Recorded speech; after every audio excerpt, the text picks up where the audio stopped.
TCU looks to get to 6-0 on Saturday when they square off against Kansas State in Manhattan, Kansas. The Wildcats aren't who we all thought they were, i.e. Big 12 championship contenders, now that they've lost a close game to Texas. Of course, that doesn't mean they're someone TCU can overlook.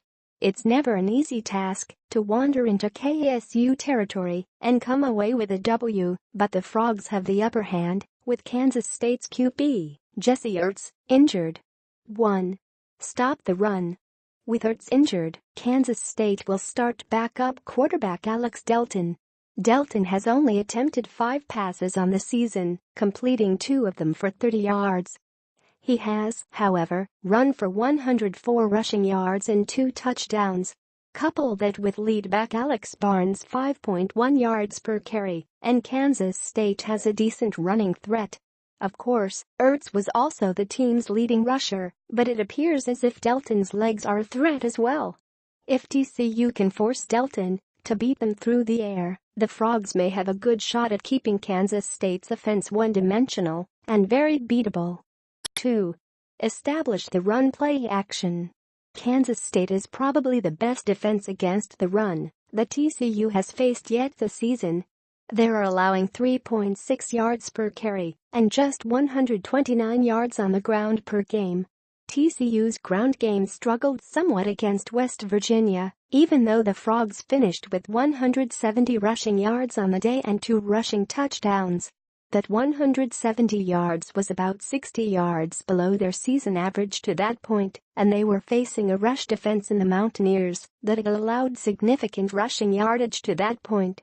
This can be credited to WVU's 3-3 front, which has always given TCU difficulty, as well as some of the blitzes West Virginia threw at TCU's offensive line.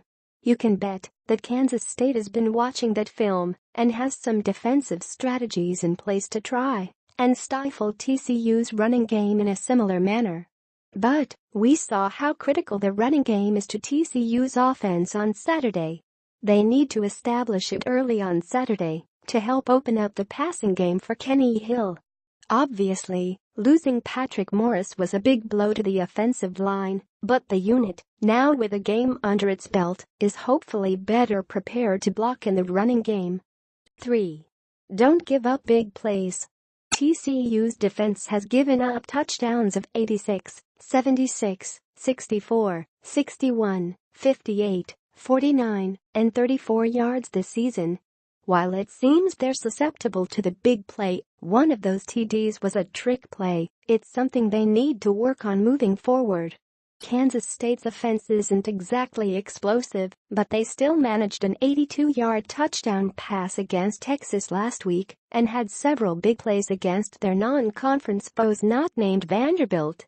TCU should be working to making KSU a one-dimensional passing offense on Saturday, and if they buckle down in the secondary, then Kansas State's offense hopefully won't be able to do much.